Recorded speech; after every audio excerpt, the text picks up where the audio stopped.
Mimir, why did you work for Odin if he's so horrible? It's my career! And if you mean to make a career as a counsellor to kings, you can't very well rule out petty maniacs. Available positions are scarce enough. My first master was a cruel piece of work as well, but I learned through him the enduring power of wit, which served me well with kings and gods alike. I couldn't have been much older than you when I started. A fairy king's errand boy and unofficial jester. By night, my mates and I had the run of the forest. Good fellows they called us, knavish sprites to the last. We'd get up to all manner of mischief, making fools of the local mortals. But as long as our lord was kept amused, we were spared the consequences. Oh. Then one day he was not amused, and I saw fit to move on. Thankfully, the ages and roads travelled since then have turned me from that merry wanderer into the paragon of virtue you see before you today. Mimir, how'd you come to be in these lands? Lad, there comes a time in every man's life when he changes his name and heads north to make a new start. If you live long enough to do this many times over, you might end up as far north as this place. By the time I arrived, I already knew Odin by his reputation, and so I set to demonstrate my worth by coming to him with something I knew he'd value. A mystic well of knowledge. Or rather, I should say, a well of water laced with enough mystic mushrooms to make a god see visions. Oh, he was rightly impressed. Can't say for sure what he saw that led him to try gouging out his own eyes, but I managed to restrain him before he finished the job. Then I persuaded him it has been his sacrifice made for an even higher form of sight to be bestowed. Blah, de blah, de blah, de blah. I used to think he never caught on, but the day he took my eye, I realized he had never been fooled. He knew I'd outwitted him, called the lesson wisdom, and hired me to make sure from then on I was on his side. And for a long, long time I truly was. Doesn't mean he didn't hold a grudge. Mimir, I still don't get why you ever wanted to work for Odin. Back then I was young enough to still be ambitious. The Aesir gods were as powerful a force as I'd come across, but they clearly lacked for strategy, focus, and sage counsel. All this could I faithfully provide. And so, a stranger from a far-off island found himself with Odin's ear, trusted as he trusted no one but himself. And with that kind of power, laddie, I must confess, there are perks. Yeah, but he's Odin. I never claimed to be perfect, laddie, only clever. And often too clever by half. So what'd you do to get Odin so mad at you? Well, for a long time my job was to enable Odin, and I was fucking excellent at it. Gradually, as I grew more to care about people and the world, my job became to contain him, to protect him from himself. By serving peace, I served his interests as well, that's the truth. But he saw it as disloyalty. No longer trusting my motives, but not wishing to part with my brain or tongue, he bound me to a tree and adopted a new pastime of casual torture. Well, I'm glad we came along to cut off your head. Aye, lad. Lucky break that was. Oh, man. The tower ate the Unity Stone, didn't it? I wanted to fly again. Yes, that's a terrible pity. Okay. Tell me again how Odin knew we were going to Jotunheim before we did. Odin is extremely clever, you see. Nearly as clever as he thinks he is. And he's a collector of prophecies. If it's about the future, he adds it to his collection. Helps him style himself as all-seeing and all-knowing. But of course, the idea is control. Control of the future, control of his fate. He'd control every realm of every land in every world if he could. Every potential pocket of resistance, he seeks to eliminate. Even if you've never posed a threat before, he may think one day you might. So you see, it's not important how he knew before you did. It's important that he was right. Hey, Brok. We found something interesting. Did you now? Well, color me interested. Tyr would have been pleased as peaches knowing these offerings were being turned to armor. Did you know him? What was he like? Never you mind, boys. Tyr's dead. Best not to dig up the past. The dwarf speaks wisely, for once. I need that alchemist for something I'm stewing up for you. If in your smarts, you'll find him.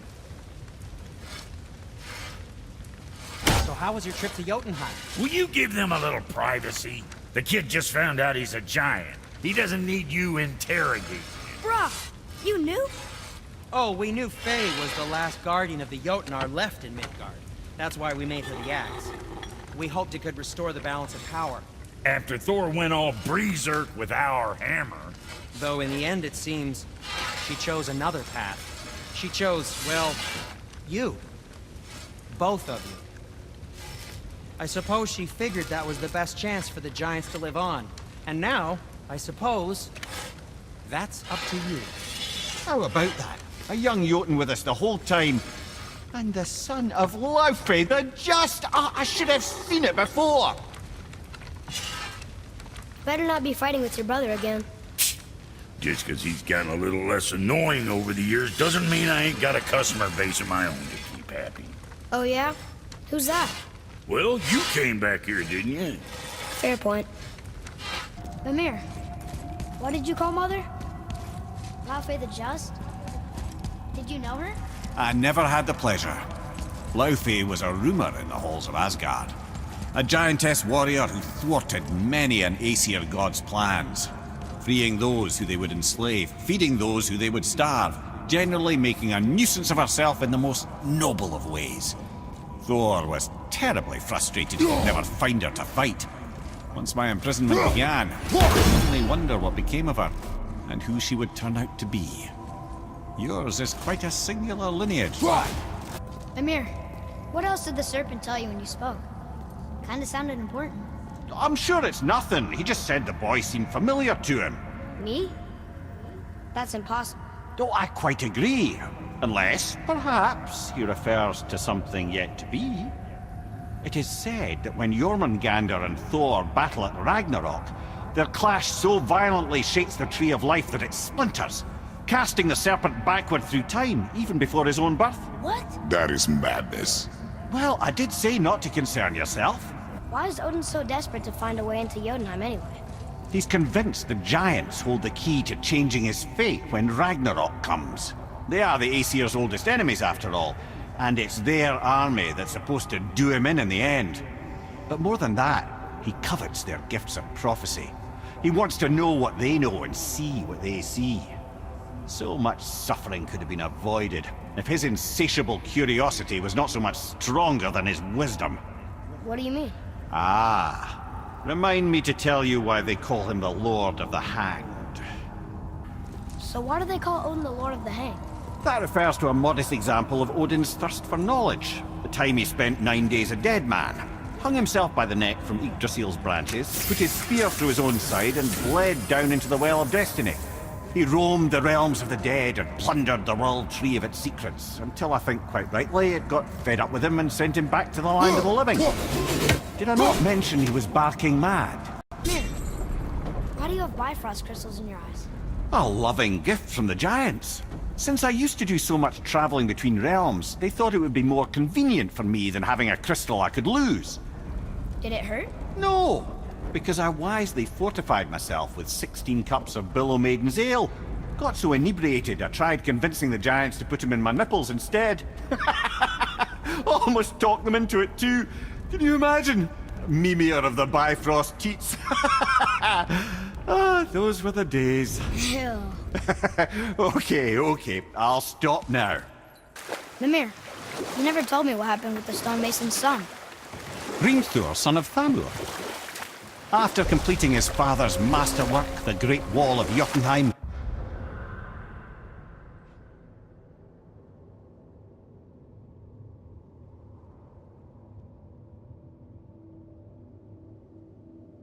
he thought of nothing but making the Aesir pay for their crimes against the giants. Once he longed to fight Thor, but tragedy had brought wisdom to Hrimthur, and cunning. He observed that Asgard's walls were half-built and shoddy, for no Aesir god could be bothered with such tiresome labour. So Hrimthur adopted the guise of an ordinary man and made the Aesir an offer. He would build them majestic new walls, and if he couldn't build them within 2 turns of the season, they would owe him nothing for his labours. And if he succeeded, He asked only for an audience with the goddess Freya. Odin agreed, knowing the task was impossible, but intrigued by the stranger. Hrimthur made short work of it, of course. He had the benefit of his father's training and the aid of a magical stallion for fetching stones. Odin was not happy to find himself on the losing end of the wager, but he seemed to uphold his end of the bargain. Freya was sent to meet the mason, and to her surprise, he wanted only to whisper something in her ear. That being done, he made his way out of Asgard, and when he found Thor awaiting him at the gates of Midgard, he knew he had been double-crossed. But he didn't care, because his plan was complete. It was? What did he say to Freya? Only she could say for certain, but I've had many moons to work it out. Hrimthur knew that Freya loathed the Aesir, despite her marriage to Odin, and I believe he gave her the secret to Asgard's defences. Some weakness he may have built in, structural or magical, which I expect will be exploited come Ragnarok when Surtur arrives to burn Asgard to ash, if not sooner. You're familiar with the tale of Skoll and Hoti, bringers of day and night? Oh yeah, the wolf giants. Aye. They were born of the archwolf Hrothwitnir, a great nemesis of the Aesir gods. Odin captured them as pups and kept them in the kennels of Asgard to hold his foe at bay. But when the sun and moon grew mutinous and stood still, Odin put Skoll and Hoti to use. With his ancient magics, he cast the wolves to the heavens, and they began their chase. And long shall they chase, but not endlessly. For it is foretold that someday Skoll and Hoti will catch and devour their prey. And that day shall be Ragnarok, the twilight of the gods. But Ragnarok is supposed to be Odin's doom, isn't it? Why would he set the wolves loose if it fulfills the prophecy? Precisely the question, lad. It's always about control. The wolves determine when Ragnarok begins, and now he controls the wolves. A battle fought on his timetable is a battle he better stands to win. If I'm not mistaken, we've yet to discuss the tale of the giant Bergelmir. Oh yeah, I remember his shrine. It looked happier than the other ones, mostly. It begins in an ocean of blood. Finally, a story worth hearing. If you remember, Ymir, the first giant, was fatally stabbed by Odin. It's in his blood our story starts. Ymir's magical guts poured out in a torrent so violent it threatened to flood all of creation. The Jotnar were unprepared, as the very last of them were washed away in the endless tide. Not just Ymir, but all of giant kind faced extinction. And so would Odin's victory have been complete. But Ymir's kind did not all perish that day. Staying afloat in the hollowed husk of a tree, the frost giant Bergelmir endured, as did his lady wife. For weeks they sailed, until finally they came upon a new land. They called it Jotunheim. And there they would start anew.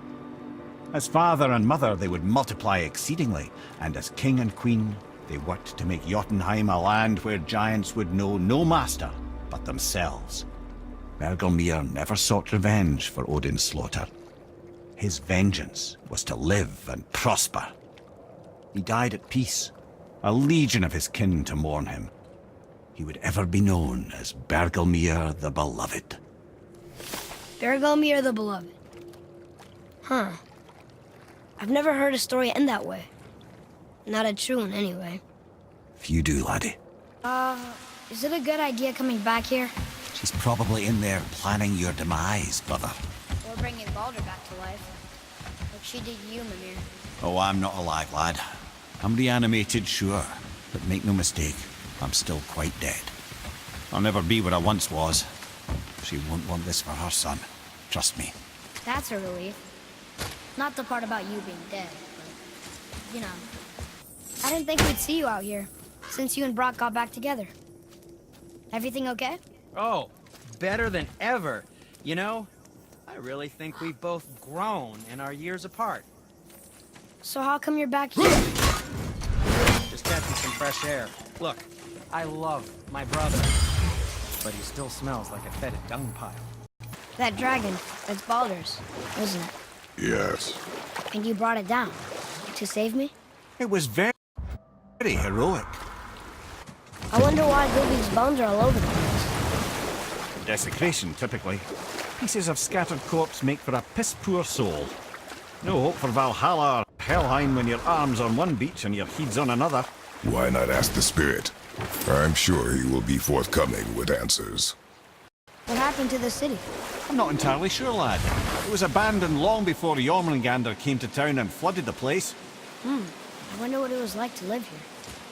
Thank you, by the way. For what? For saving me. I know I screwed things up before Baldur grabbed me. You did. But you are my son. Can you read it? Yes, sir.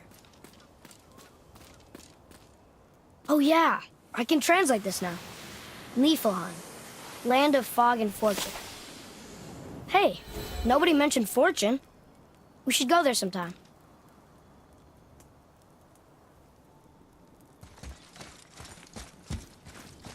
What does it say? Sir. I can read these now. It says Muspelheim, the fire realm, is the gauntlet of the sewer share. Like a magic glove? Or a series of dangers? We should go see sometime. Our young god knows no fear. Okay. What about the giant with 8 arms? Starkath the Mighty, he was called. If the Giants ever had anything so organized as an army, Starkath would have been their general. An opinion, in retrospect, I should have kept to myself. But no, as Odin's advisor, I kept him advised. And having bent his will towards Starkath's doom, there was no dissuading him. But even Thor wasn't stupid enough to take on Starkath on his own. No. Instead, the Aesir set forth slanders upon Starkath's name, branding him throughout the realms as a monster to be feared. They said he abducted an elf queen who killed herself rather than be ravished by the giant. Lies, of course, but you're too young for her story. In the end, even the Vanir gods and the armies of Midgard were roused to the cause. They surrounded Starkath, showered him with arrows until he was brought to his knees. He surrendered, hoping by trial he could clear his name. Thor took advantage and ripped off one of Starkath's arms, which only made it easier to sever another and another until he was satisfied. Relieved of 6 arms and too much blood, Starkath perished upon the battlefield. I regret it to this day, you know. I told myself there was nothing I could do, but I wish I'd tried. Alpine. I missed its gentle breeze and the sweet smell of honeysuckle and blood. Well, judging by the sky, the light elves are in control of the light this time. Explain. You see, the light elves and dark elves... Are always fighting over the light. That part we know. But did you also know that control of the light has changed hands no less than 213 times? Really? It's true. Each side believes itself the rightful keepers of the light and argue they're simply fighting for survival. But the fact of the matter is, the war has been going on so long, they don't know who they are without it. So... clear this up for me. Svartalfheim means land of the Dark Elves, right? Right. But you said the Dark Elves have been here in Alfheim a really long time. And anyway, aren't dwarves supposed to be from Svartalfheim? They don't look like Dark Elves. Don't you think so? Then you are vastly more perceptive than the Aesir. They're the ones who apparently can't tell the difference. And they're the ones who came up with that name. Dwarves actually call their home realm Nidavellir. So the Dark Elves aren't from Svartalfheim at all? Not even a bit. They're just elves of another colour. Nobody knows who came first, but they all come from Alfheim. Why do they fight all the time if they're really the same? That is adorable. Huh? It is the way of the world. Oh. Well, that's sad. Freyr's temple. The ring is just as beautiful as I'd remembered. Freyr. A Vanir god. Freya's brother, actually. Freyr has a long history with the elves. One of the few gods welcome here. can't believe we're back in hell. At least we're not on the side of the bridge where those visions will torture us. It's so cold. My spit freezes when I talk. Ah, Niflheim. Not sure why anyone would want to come here, but here we are. It smells bad. What is this stuff? This mist is cursed. Cursed? Quite right. Safe to breathe for a time, but it'll kill if we linger. Just one more reason to love Niflheim. Ah! Fancy seeing you two here. I'm surprised you're here, Sindri. This mist is pretty gross. You think I can't handle a little cursed mist? Well, you're right. I'm trying to build some armor that will lessen its effects. The materials I need are all right here in Ivaldi's workshop, but they're blanketed by this nauseating mist, of course. Wait for it. The last known location for such armor is in the workshop's center chamber. The entrance is sealed, but I could craft you an entry stone with enough mist echoes. There it is.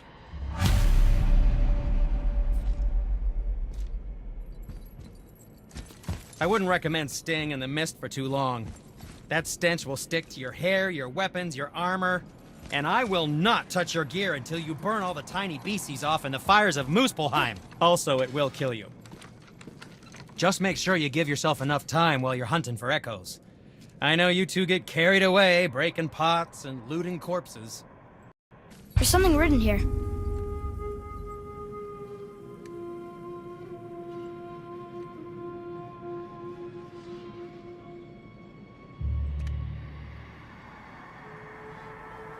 This whole place shuffles around each time we leave? That's incredible. Atreus, focus. This is a dangerous place. That's dwarven creativity for you. Impressive and dangerous. Ooh, looks like you found enough echoes. And you're not dead. Very impressive. Sindri, how do you make anything out of mist? Odd as it sounds, the dwarves who lived here could craft marvels out of the mists of Niflheim. Keep an eye out for more mist echoes. I could put them to all sorts of use.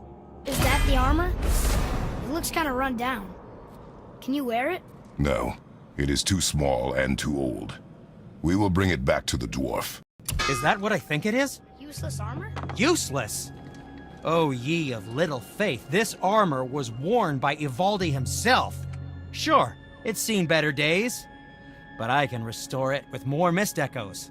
And it'll help with the effects of Ivaldi's curse. Unless there is something of value in this workshop, there is little point in staying here. You saw all the chests in the center chamber, yes? Plus all the goodies tucked away towards the back of the workshop? And the 3 realm tears, of course.